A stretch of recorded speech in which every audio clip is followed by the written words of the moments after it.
Imagine a ruler just completely consumed by this singular, unyielding ambition. Yeah, totally fixed on one goal. His mind absolutely set on dismantling the very heart of a region's spiritual life, its economic life, too. And this isn't just about, grabbing more land for an empire. No, it feels bigger, like reshaping an entire cultural landscape. Exactly. So what happens, you might ask, when you have this immense power backed by a really formidable army? And it crashes head-on with something ancient, like a revered symbol and all the deep belief tied up in it. That's the core question here. Right. So today, we're doing a deep dive into this really extraordinary historical account. We're pulling insights from the Kohestani YouTube channel, which has some interesting takes. And also from ancient Arabic inscriptions, which is fascinating. Absolutely. And even some recent Jewish archaeological findings that kind of shed new light on this whole period. Yeah, those findings are pretty significant for corroboration. So our mission today is basically to unpack this dramatic story. It's almost unbelievable, really, the story of Abraham. A powerful king, definitely. And he set his sights squarely on the Kaaba in Mecca. We'll explore the surprising events that followed. Some might even say miraculous. And how they just profoundly shaped the course of history. Right before, directly before, the birth of a figure who would change everything. It's not just a simple conflict story, is it? Not at all. It's this gripping narrative. Human ambition clashing with, well, something unexpected, an unforeseen force. And those twists, those unexpected turns that just define entire eras. Precisely. Okay, so let's set the stage. It starts with this figure, Abraham, a ruler. Immense power, vast territories under his control. Now, the sources, they describe Abraha'S as having this, intense hatred for the Kaaba in Mecca. Yeah, a really strong aversion. And it wasn't just random dislike, right? It seems fueled by the Kaaba's undeniable status, which was growing. Definitely. The Kaaba at this specific point in history had become the most sacred place for pretty much all of Arabia. So people were traveling there from all over. From everywhere. Across the peninsula, north to south, making these long, difficult journeys for worship, for pilgrimage. And that was deeply ingrained, part of their lives. Absolutely woven into the fabric of society. And importantly, this pilgrimage, it wasn't just spiritual. The economic angle. Exactly. It generated significant wealth, undeniable wealth. A select few in Mecca, particularly the ruling tribe, the Quraysh. They were getting rich from this. Incredibly rich. Yeah. This constant flow of pilgrims, the trade that sprung up around it. It was big business alongside the spiritual significance. It's a classic pattern, isn't it? You see rulers who build power through armies and money. Right. And they often just struggle to understand, let alone tolerate, influence that comes from faith or culture. They see it as a threat. An irrational threat, often to their own centralized power. For Abraham, the sources are quite clear. His frustration was just immense. Didn't get his head around it. No. Why these quote-unquote poor Meccans, no king, no formal government, certainly no army like his, why had they become the undisputed center? Religiously and economically. Both. It flew in the face of his authority. A constant irritant, showing something beyond his control mattered more to people. So it wasn't just about religion. It was about power, about leverage he felt he deserved. Absolutely. Political and economic leverage he felt was being, unfairly denied him. Yeah. It was this anomaly that just didn't fit his worldview of centralized control. That makes sense. He sees this thriving city, this economy built on devotion, and it defies his whole logic of conquest. Exactly. How could it work without someone like him in charge? So what was his first move? Did he just march in? No. Interestingly, before resorting to military force, Abraham, who is, a strategist, Right. he tried a different tactic first. His thinking was kind of, if you can't beat them, build something better. Yeah. Or grander, anyway. A rival. Precisely, a rival center of worship. So in Sana'a, his capital in Yemen, he poured enormous resources into building this magnificent church. You could only imagine the scale. Oh, huge. Designed specifically to challenge the Kaaba. His hope was simple, really. Lure them away. Yeah. Build something so splendid, so visibly powerful, that people would just abandon the old simple Kaaba and flock to his new church. Shift the allegiance, shift the money, shift the power to his domain. Makes sense from his perspective. Did it work? That's where his strategy just completely hit a wall, a big one. Really? The sources say this first big project, despite all the grandeur, was a complete failure, utterly failed in its main goal. So people just didn't come. Nope. Despite the opulence, the money spent, people just kept going to the Kaaba, steadfastly. Wow. Why do you think that was? Well, you've got deeply ingrained tradition, centuries of history tied to that spot, established pilgrimage routes, and just that profound spiritual connection. It couldn't be bought or replaced by a fancy new building? Exactly. It was just too powerful. For Abraha, this must have been infuriating and probably baffling. It proved his point, maybe, in a twisted way. The persuasion wouldn't work. That seems to be how he took it. Architectural marvels weren't the answer. His conclusion became pretty stark. Only one option left. The Kaaba had to be physically destroyed. It went from being a problem he could maybe redirect to something existential he had to just eliminate. This setback, it just hardened his resolve then. But, to really get why he was so driven, so unwilling to back down, we need to understand Abraha himself a bit more. His backstory is key. Because his own life story is kind of as dramatic as the changes he wanted to impose. It really is. Abraha, and this is amazing, he wasn't born royalty. Not even close. Humble beginnings is putting it mildly. He started out as a slave. Yeah. In a small town somewhere in the Roman Empire. Right. So coming from the absolute bottom of society, it makes his later power grab even more striking. And maybe explains some of that relentless drive, that refusal to be denied. It could well do. And delving deeper into why he acted, you see his personal story, slave to king, gets completely tangled up with the bigger picture. The geopolitics of the time. Exactly, the shifting power dynamics. His rise isn't just rags to riches, it's forged in the middle of major international conflicts. So what was happening in that region? Yemen and Habsha. Well, Yemen and Habsha, which is roughly modern Ethiopia, Eritrea, they were locked in this long-running struggle. And it was religious. Primarily, yes, rooted in religion. Yemen at this time was largely dominated by Jewish communities, Jewish rulers. Okay. While Habsha was predominantly Christian, a major Christian power base in that part of the world. And they weren't getting along. Far from it. It wasn't just simmering tension, it escalated. Historical accounts suggest the Jewish kingdom in Yemen started getting aggressive. Why? Feeling threatened? Possibly. Threatened by the growing Christian influence from the Roman Empire and its allies like Habsha. So they launched attacks. Serious attacks. Reports describe pretty devastating raids on Christian areas, burning churches, maybe even forced conversions. It was becoming a real ideological fight for dominance. And a really important strategic region, too. Absolutely. Which, of course, catches the eye of the big players. Rome. Indeed. This aggression from Yemen really angered the Roman Empire. They were the Christian superpower, remember? With interest to protect. Definitely. Protecting fellow Christians in Habsha, keeping trade routes secure across the Red Sea, they felt they had to intervene. And their goal? Clear and decisive. Permanently end the Jewish kingdom in Yemen, wipe it off the map. And this is where Abraham comes in. The slave. This is his big break, you could say. Yeah. The Romans, seeing his potential, his ambition maybe, they chose him. A bit unconventional, but Effective. they thought so. They empowered him, gave him the resources, the authority to lead this campaign. Wow. From slave to general, basically. Essentially, yeah. Leading Rome's proxy war. And did he succeed? Oh, spectacularly. He marched with this absolutely enormous army, like 100,000 soldiers. 100,000. That's huge for that time and place. Almost unheard of. And he just utterly devastated the Jewish kingdom in Yemen. It was brutal, decisive, dismantled their power structure. So that victory made him. Absolutely. It dramatically boosted his personal power, his influence. He went from being a nobody slave to the guy who delivered a major victory for Rome, a force to be reckoned with. But his ambition didn't stop there, did it? Not even close. This shows his political cunning. Once he's got this power, this loyal army, He makes his move. a very bold move, he declares Yemen independent. From Habsha, the country that backed him. The very one, his originating power, the ones who helped put him there. A direct challenge to their authority. Okay, Habsha must have been furious. Predictably, yes. Their king immediately sends an army to deal with Abraha, put him back in his place, regain control. Another battle looms. You'd think so.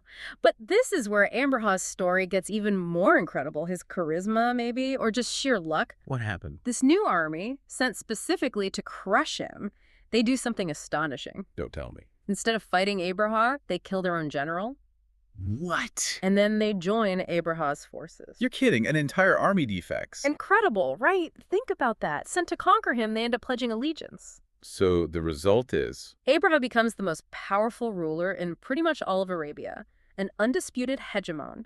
Dominant military, dominant politics. His influence is everywhere. Everywhere except one place. Mecca. Mecca, where thousands still flocked every year to that simple cube, the Kaaba. That symbolic heart, that economic engine, remains stubbornly outside his control.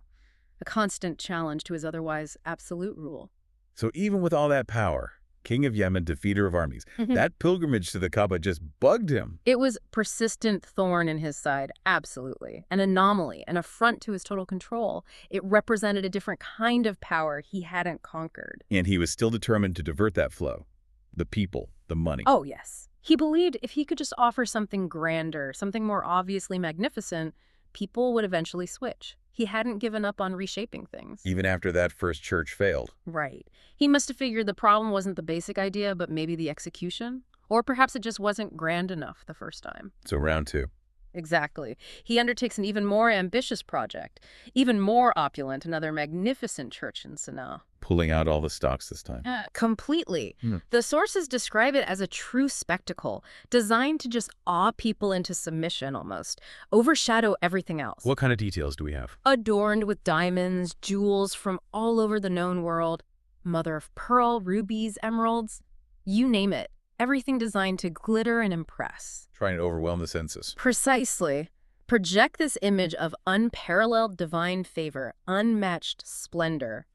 A stark contrast to the simple, unadorned Kaaba. He wasn't just spending money. He was making a statement. A massive statement. Yeah. Using the finest artisans, the best builders, creating a rival that was meant to leave no doubt where the real power and glory was. You could just picture it. The sheer expense, the labor, this glittering monument. It had to be irresistible, right? That was clearly the intention, the ultimate lure, the magnet to pull people away from Mecca through sheer spectacle. But here's the thing. Despite all that massive expense, all the effort, this architectural marvel, It failed too. again, a complete failure in its main goal. Nobody came, or at least not in the numbers he needed. Pilgrims just kept bypassing it. Yep, still making their way, maybe hundreds of miles, to the old plain Kaaba that their ancestors had revered. That must have driven Abraham absolutely crazy. Profoundly frustrating, infuriating even. His attempts to undermine the Kaaba using grandeur, using spectacle, just totally unsuccessful. He understood power, wealth, armies. But he fundamentally misunderstood faith, devotion, that deep ancestral spiritual connection people had. It wasn't something you could just buy off with a shinier building. So this leads him. Where? To a stark conclusion, an inevitable one maybe. 2 grand attempts, huge investments, both failed to divert the pilgrimage. Diplomacy by architecture wasn't working. None at all. So in his eyes, only one path remained. Destroy it. The physical destruction of the Kaaba itself. It feels like an act of sheer exasperation by this point. A final, desperate gamble to impose his will. It wasn't just about faith anymore. It was about breaking the symbol that defied him. Exactly. That symbol of resistance to his absolute authority. It really highlights a blind spot, doesn't it? Thinking you can just redirect deep belief like it's water in a channel. Conquerors often make that mistake, assuming devotion is just another commodity. But the Kaaba represented something much deeper. A spiritual bond, a community identity. Things that aren't swayed by gold and jewels. So his failures just cemented his decision for direct, brutal action. His mind's made up. What next? He mobilizes. He gathers this truly massive army, 60,000 soldiers. 60,000. For one city, one shrine. It shows how seriously he took this, their mission. Yeah. Singular, terrifying. March on Mecca, destroy the Kaaba. This was full-scale war against a symbol. And this is where we get some outside proof, not just the traditional story. Yes, and this is crucial. The source we're drawing on emphasizes this. The story so far, Abraha'S motives, his failed churches, isn't only in Islamic tradition. It's recorded elsewhere. It's also found in ancient Arabic inscriptions from the period. They confirm Abraha was a real, powerful king in Yemen, and they hint at his ambitions. Okay, that adds weight. But even more compelling, recent Jewish archaeological discoveries. Inscriptions. What do they say? They specifically mention Abraha'S plan, his intention to demolish the Kaaba and divert the pilgrimage to his own church. Wow. That's huge. Independent, external proof of his specific goal. Extraordinary corroboration, really. It grounds this incredible story in verifiable history across different cultures of the time. Tells you this wasn't just some local legend. It was a major regional event. People were talking about it, writing about it. Precisely. So Abraha'S colossal army is on the move, and they don't just march straight there. What did they do? The sources say they loot the surrounding areas as they advance. Supplies. Or intimidation. Probably both. Feeding 60,000 troops isn't easy, but also it's a clear show of force, a warning. Don't resist. And then they arrive at Mecca, a city with no real army to speak of. Right, and Abraha, wanting to assert his dominance right away, he summons the chief of the city. And this is Abdul Muttalib.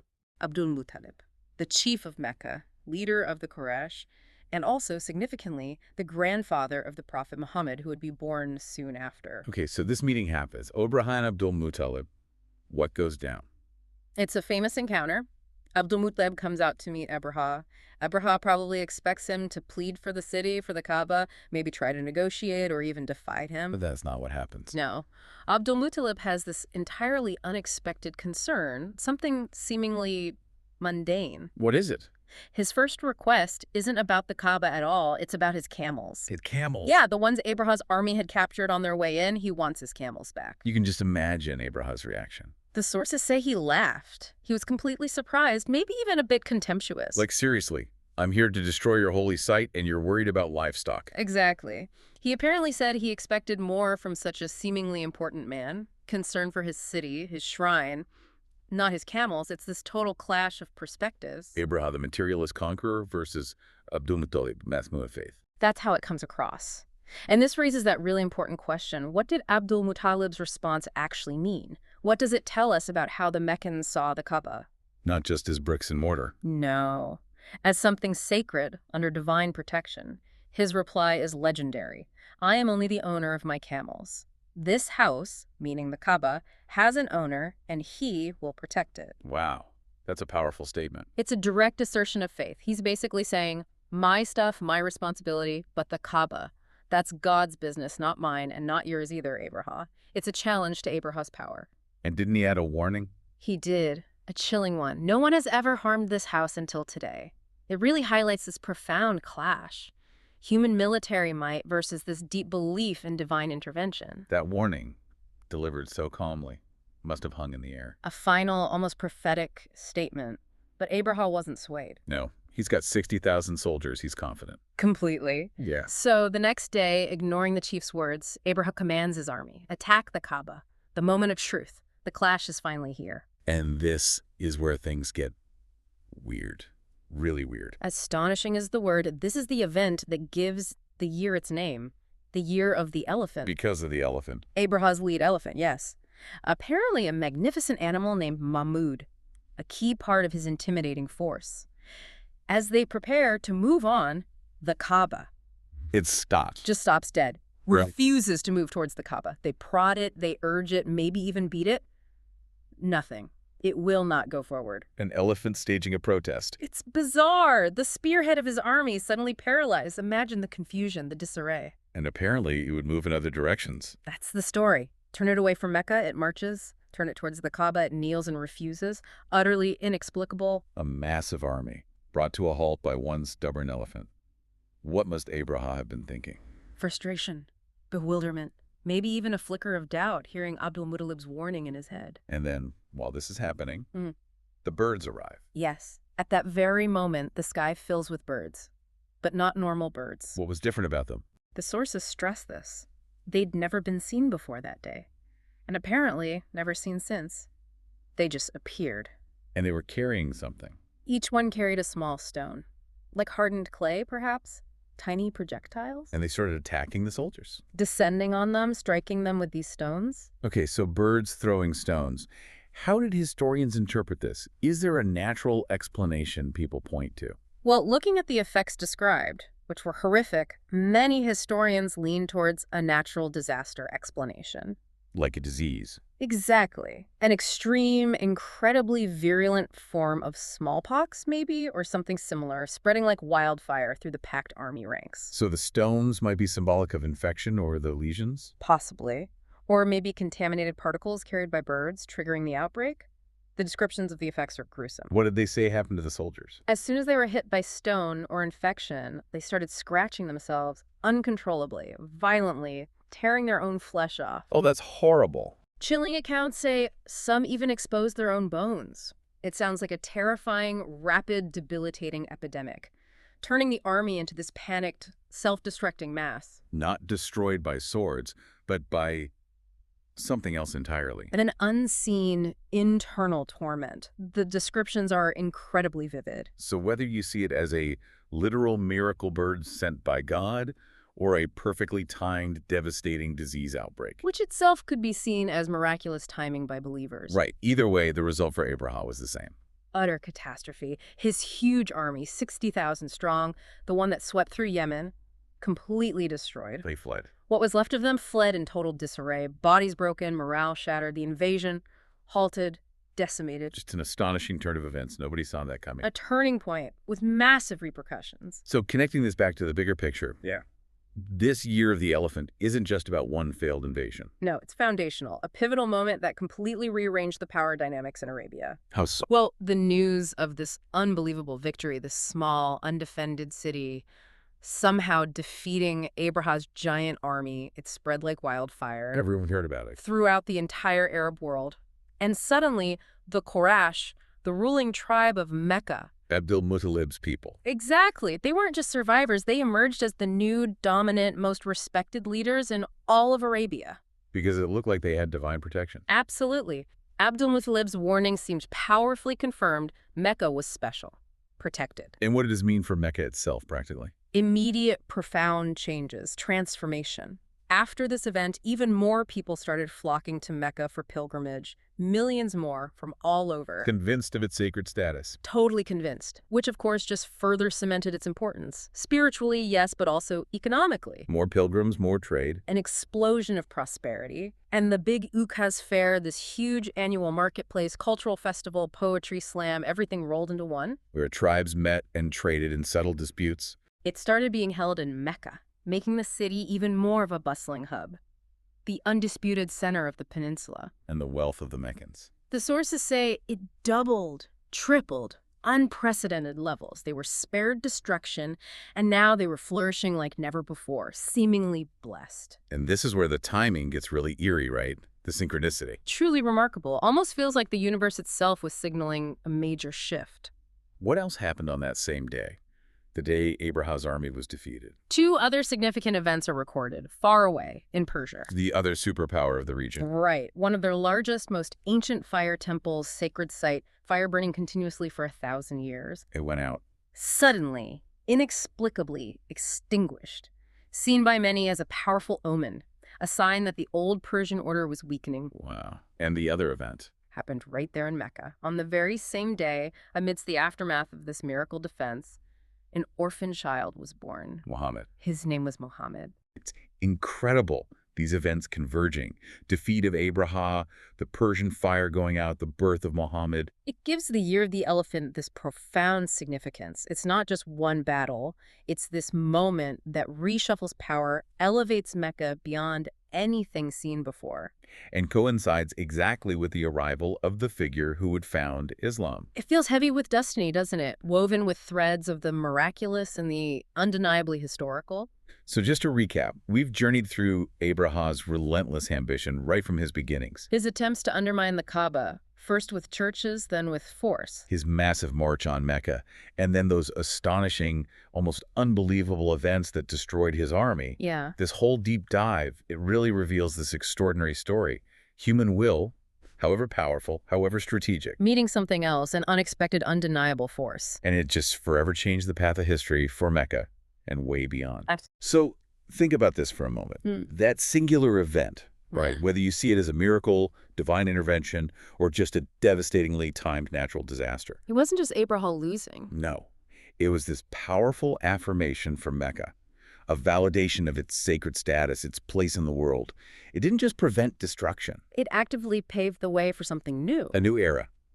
Directly before the book of a prophet who starts one of the world's major religions. It really makes you wonder, doesn't it? Hmm. How often do the grand plans of powerful rulers just collide with forces maybe seen, maybe unseen, natural, divine, who knows? Forces that end up setting the stage for something completely unforeseen. Yeah, things that change the course of humanity forever. What really stands out to you from this incredible story? Ambition, faith, the sheer unexpectedness of it all. Lots to think about.